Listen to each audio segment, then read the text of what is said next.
अस्सलाम वालेकुम। Artificial intelligence में आज हम जो टॉपिक स्टडी करेंगे वो फ़ज़ी लॉजिक है। इसमें हम थोड़ा सा इंट्रोडक्शन देखेंगे फ़ज़ी लॉजिक का, उसके बाद फ़ज़ी सेट्स क्या होते हैं और आफ्टर दैट हम फ़ज़ी सेट पर कुछ ऑपरेशंस जो परफॉर्म किए जा सकते हैं उनमें से हम कुछ ऑपरेशंस देखेंगे। ज़्यादा डिटेल में हम नहीं जाएंगे, आउटलाइन के मुताबिक हम जो है इसको थोड़ा सा ब्रीफ रखेंगे। तो स्टार्ट करते हैं। सबसे पहले fuzzy logic. Fuzzy logic is an approach to computing based on degrees of truth rather than the usual true or false Boolean logic on which the modern computer is based। हमारे आज के computers जो है वो Boolean logic पर base करते हैं, यानी ट्रू और फॉल्स, यानी एक ही चीज़ की आउटपुट या तो ट्रू हो सकती है या फॉल्स हो सकती है। ज़ीरो और वन की फॉर्म में हम हमारे आज के कंप्यूटर्स काम करते हैं। लेकिन जो फजी लॉजिक है वो डिग्रीज ऑफ ट्रूथ पर काम करती है। डिग्रीज ऑफ ट्रूथ का मतलब ये है कि उसमें डिफरेंट वैल्यूज़ हो सकती हैं, येस और नो, वन और ज़ीरो के अलावा भी वैल्यूज़ हो सकती हैं। किस तरह से हो सकती हैं? जिस तरह उन वैल्यूज़ को हम मेंबरशिप कहते हैं या डिग्री ऑफ मेंबरशिप कहते हैं, जो ज़ीरो से वन तक होती हैं, इससे ज़्यादा बड़ी नहीं हो सकती। ट्रेडिशनल या बाइनरी लॉजिक हम देखते हैं, इसकी एग्जांपल देख लेते हैं। जैसे सपोज एक पर्सन है बॉब, उसके लिए क्वेश्चन या एक क्यूरी अकर होती है कि इज़ बॉब ऑनेस्ट। तो हम जनरली या बाइनरी लॉजिक में, ट्रेडिशनल लॉजिक में हम इसका आंसर या तो यस में देते हैं या नो में। Yes stand for one and no for zero. और इसकी अगर हम दूसरा देखें फ़ज़ी लॉजिक में अगर सेम हमारे पास कंडीशन हो इज़ बॉब ऑनेस्ट, तो इसमें हमारे पास डिफरेंट वैल्यूज़ हैं। एक्सट्रीमली ऑनेस्ट उसकी वैल्यू 1.0, फिर वेरी ऑनेस्ट फिर 0.80, ऑनेस्ट एट टाइम्स 0.4 और एक्सट्रीमली डिसऑनेस्ट 0.0। मतलब ये जो 1.0, 0.80, 0.4 और 0.0 वैल्यूज़ हैं, ये एक्चुअली डिग्री ऑफ मेंबरशिप है, यानी मेंबर्स जो इसमें पार्ट ले रहे हैं उनकी किस लेवल तक डिग्री है, इन वैल्यूज़ की बेस पर फजी लॉजिक काम करती है। फजी लॉजिक की कुछ रियल लाइफ एप्लीकेशंस हैं। वेदर फोरकास्टिंग में हम इसे यूज़ करते हैं, बिजनेस डिसीजन मेकिंग में करते हैं, मेडिसिनल मेकिंग में होती है, soft computing applications, electronics and telecommunication और रोबोटिक्स में। अब फजी लॉजिक हमारे रियल लाइफ सिनेरियोज पे किस तरह एक बिल्कुल सही तरह से फिट बैठता है, उसकी रीज़न ये है कि हमारे जो रियल लाइफ के सिनेरियोज हैं उनमें से मोस्ट सिनेरियोज ऐसे होते हैं जिनकी वैल्यूज़ डिस्टिंक्ट नहीं होती, यानी हम अप्रॉक्सीमेट वैल्यूज़ पर चलते हैं। जैसे फॉर एग्जांपल हमारे ब्लड में रेड ब्लड सेल्स की तादाद हमें एग्जैक्ट नहीं मालूम होती, हम हमेशा एस्टिमेटेड वैल्यू पर चलते हैं और उसी पे हम जो अपना सारा काम करते हैं, वर्किंग करते हैं, हम इन्हें एक्चुअली काउंट नहीं कर सकते।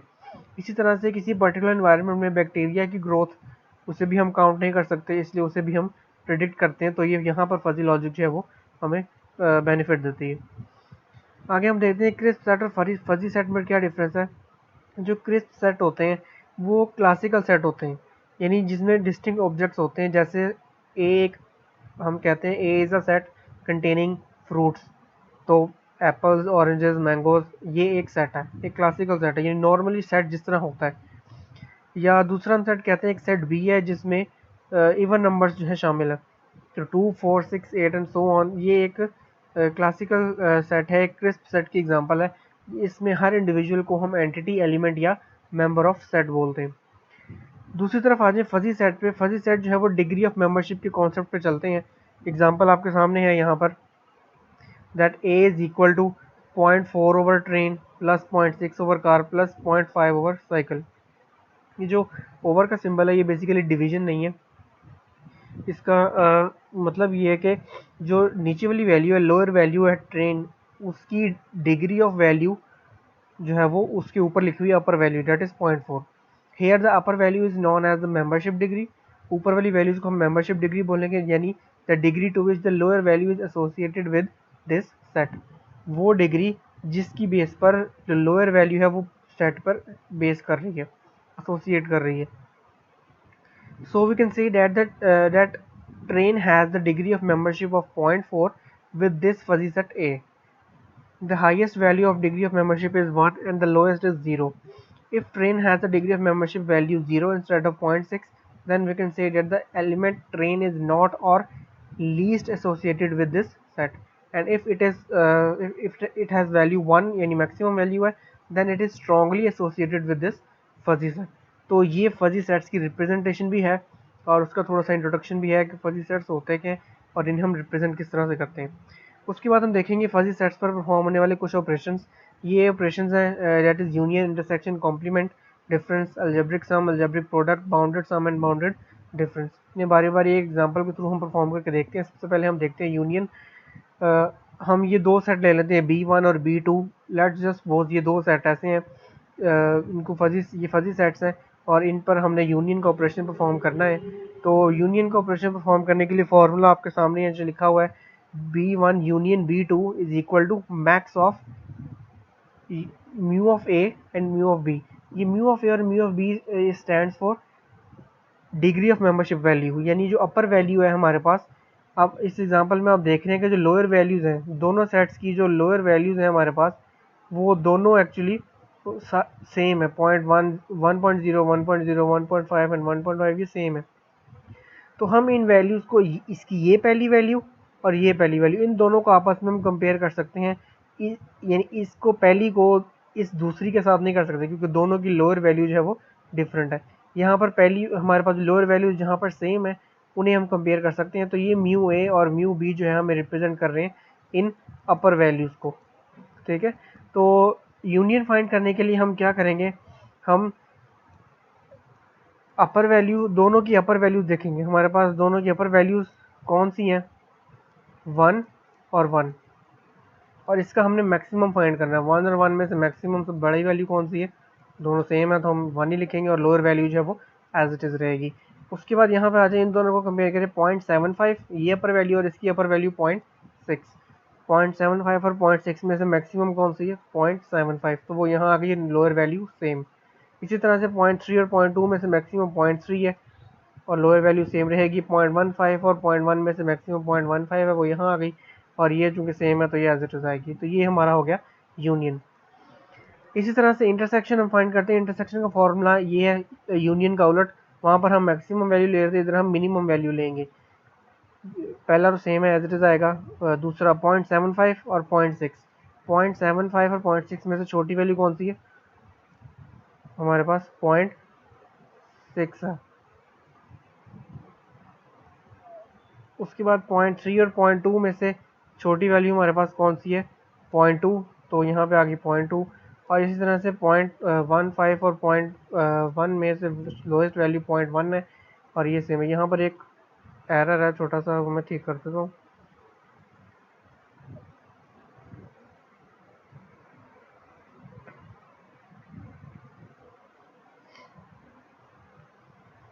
इंटरसेक्शन में हम देख रहे थे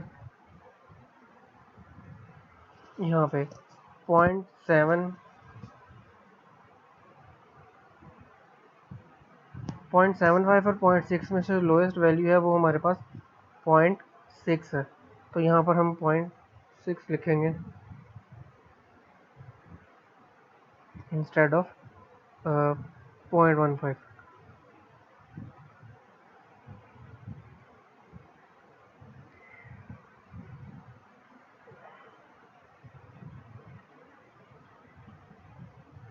तो ये हो गया हमारा यूनियन और इंटरसेक्शन।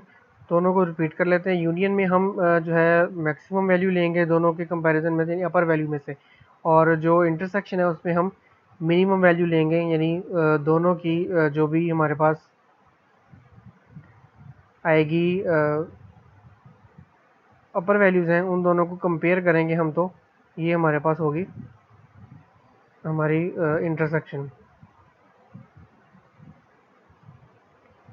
उसके बाद नेक्स्ट हम आ जाते हैं जी,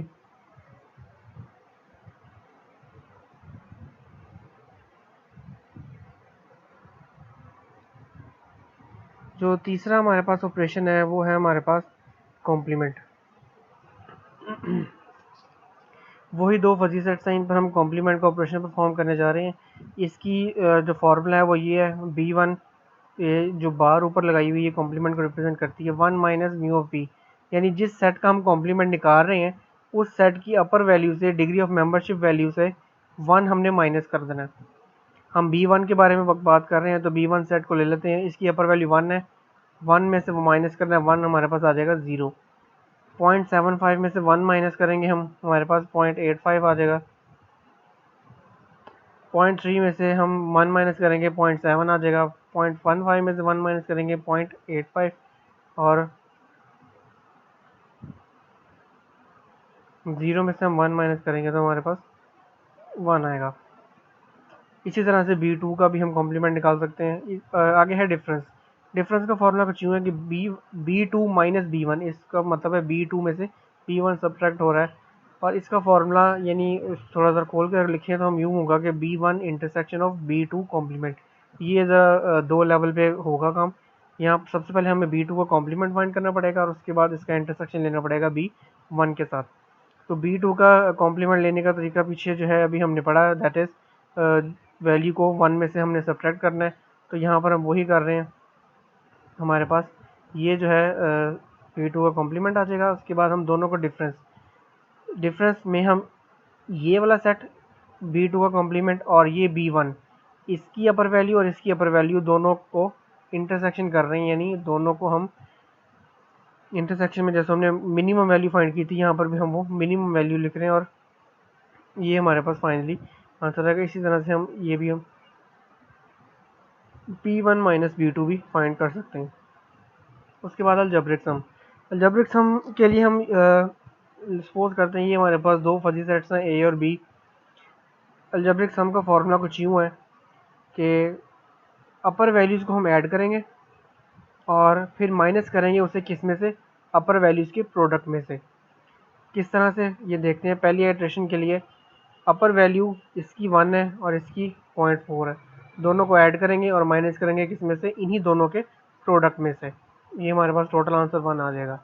इसी तरह से हम सेकंड डिग्री ऑफ वैल्यू के लिए 0.5 और 0.2 ऐड करेंगे और इन्हीं को मल्टीप्लाई करके इसमें से माइनस करेंगे, 0.6 आ गया।